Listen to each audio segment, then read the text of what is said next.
Hey, welcome to Sequentially Yours, initially mine. And this is a show where we look at this week's number ones and find out which ones you'll be glad they made and which ones you'll wish remained as trees. Okay, guys, let's jump right in. It's not a big week, but we got a couple of good things going on, so let's see what we got. Alright, starting with Tank Girl, number one. This appears to be a revitalization from Titan Comics of the classic and popular Tank Girl series. If you've never read Tank Girl and you've maybe only seen the movie with Lori Petty from, I think, the 90s sometime, you really don't understand much about Tank Girl. And that's not an insult. That's not one of those, oh, you're clearly not a fan. No, it's Tank Girl is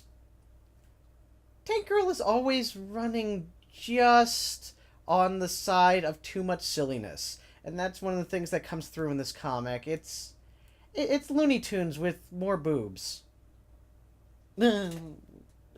Not like that, though. Anyway, this particular Tank Girl story is... it's not bad. As far as Tank Girl stories go, it fits in really well, and as somebody... or as a book that is sort of sliding back into an established franchise, I think it does a pretty good job with it. It's a ridiculously silly premise that only gets sillier over time. There's not a whole lot of rhyme or reason to any of it. But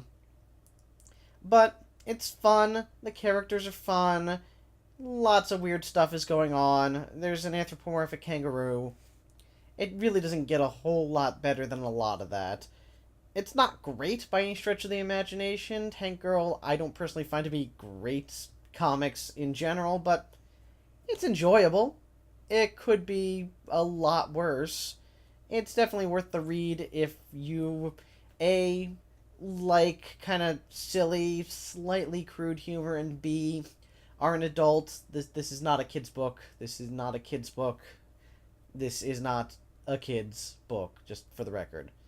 But if you're a grown-up who likes kind of ridiculous stuff, yeah, Tank Girl might just do it for you. Okay, next. Aftershock Genesis, number one.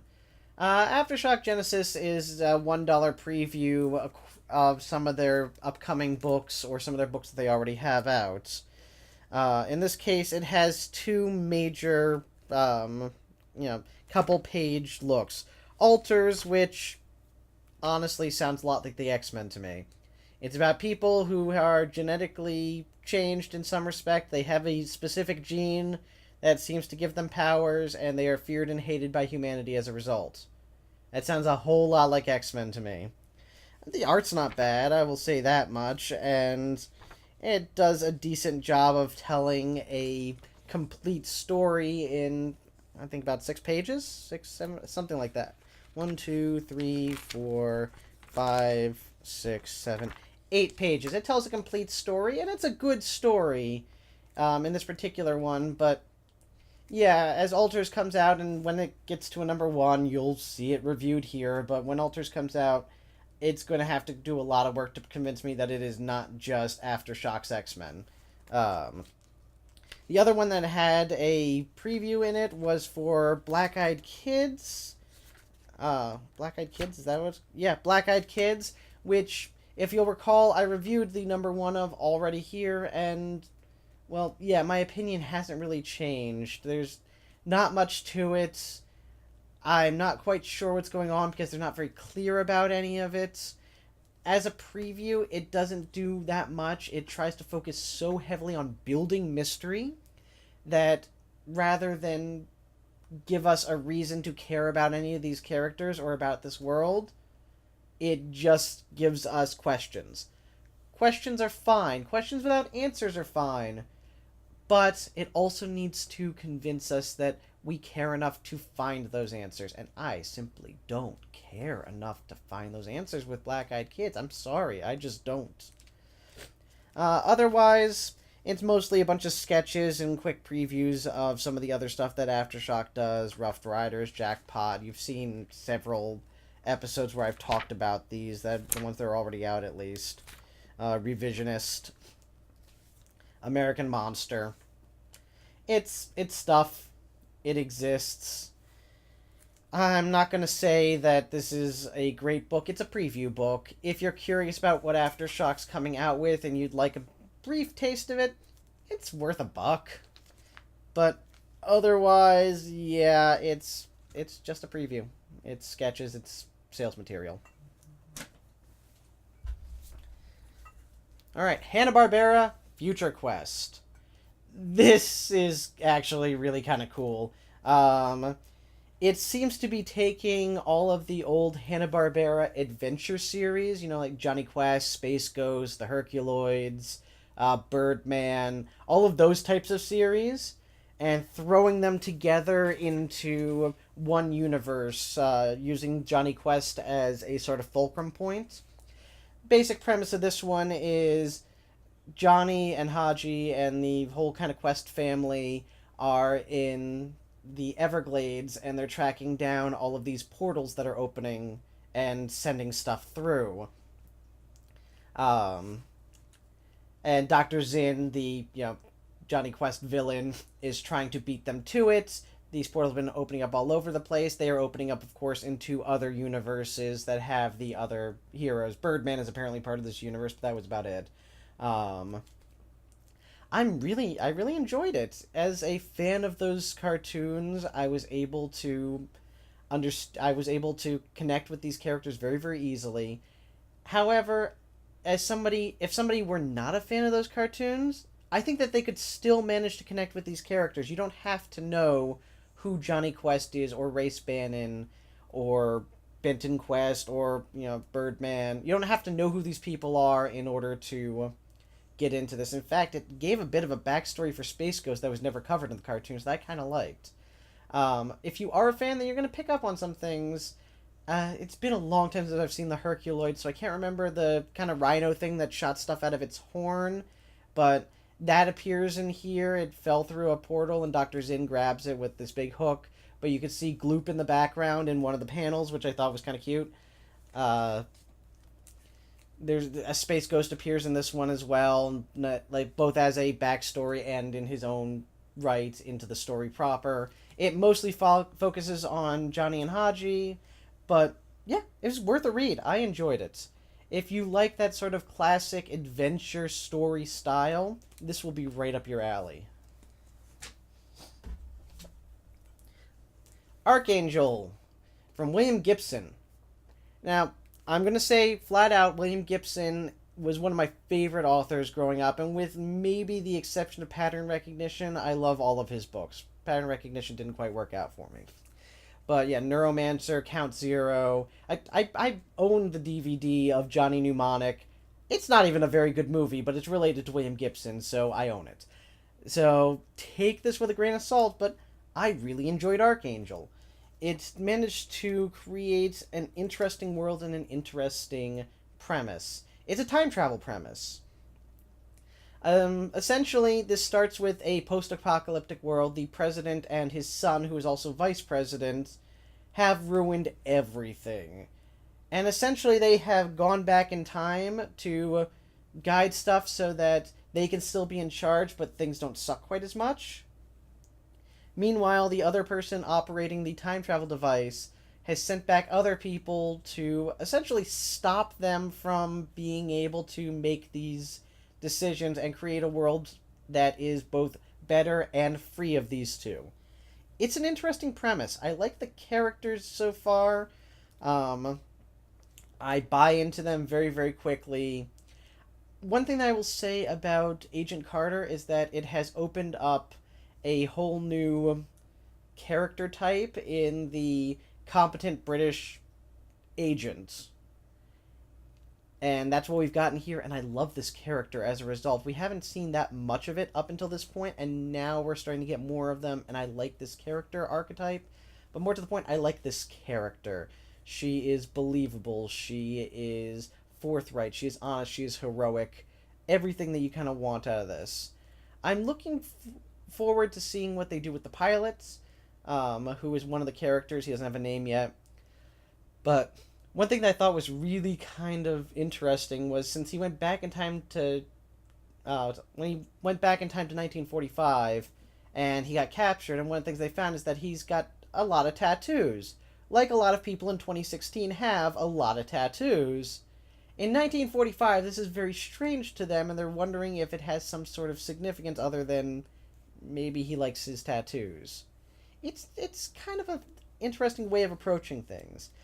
Gibson, more than anything else, is an effective world builder, and he does that very, very quickly in this book. And of course, it's not just him. Script by William Gibson, also art by Butch Guice, Guice, and inks by Tom Palmer, colors Diego Rodriguez. So there's a big team on this.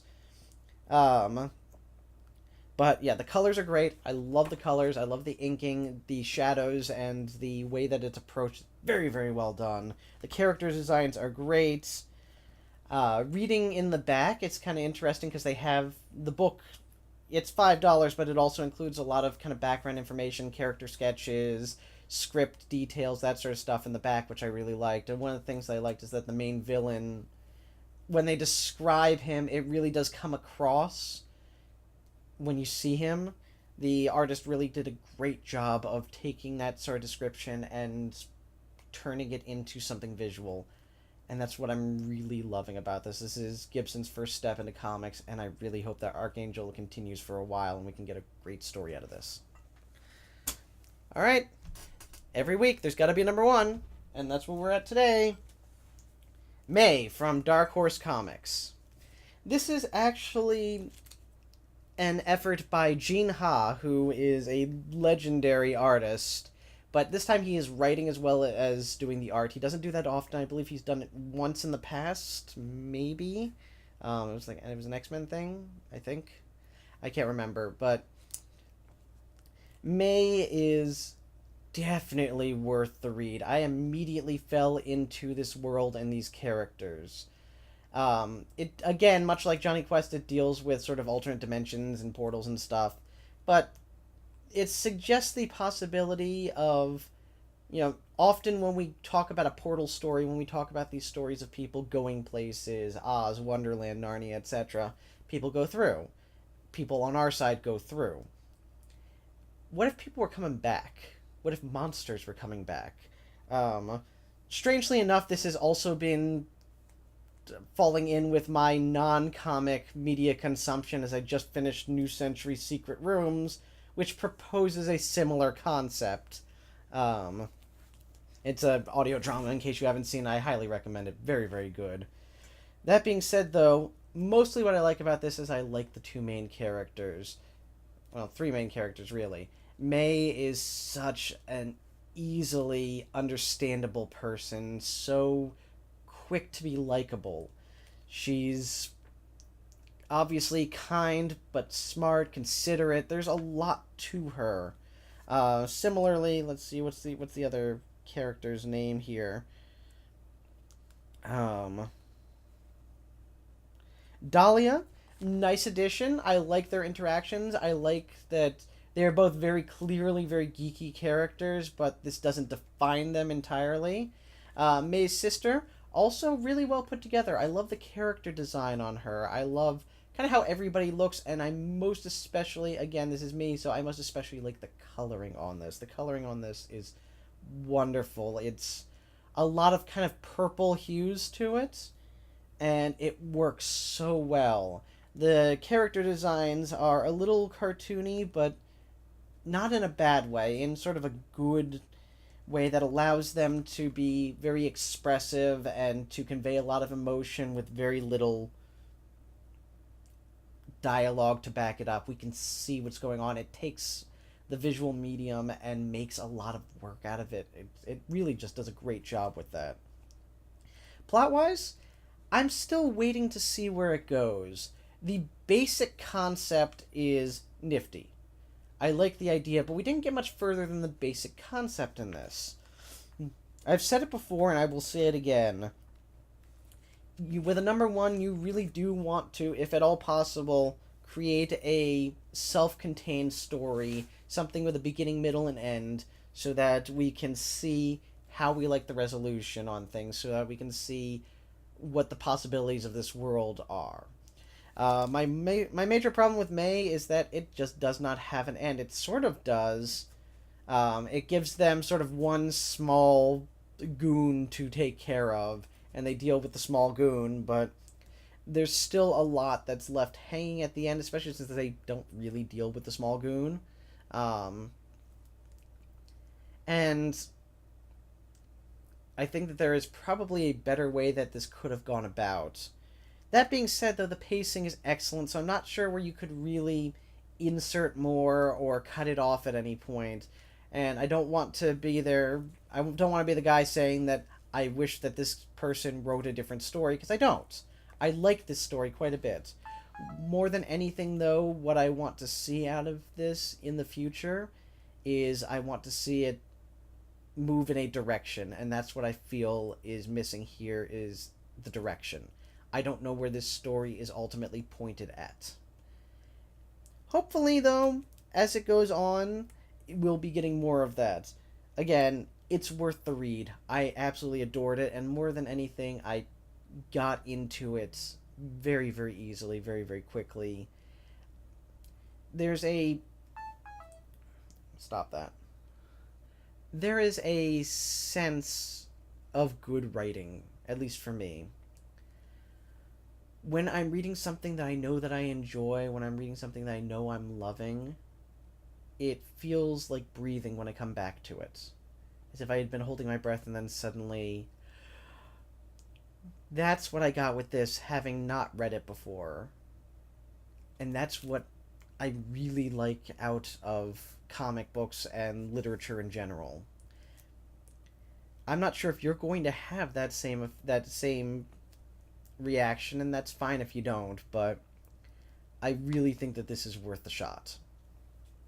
Okay. So, May. Definitely.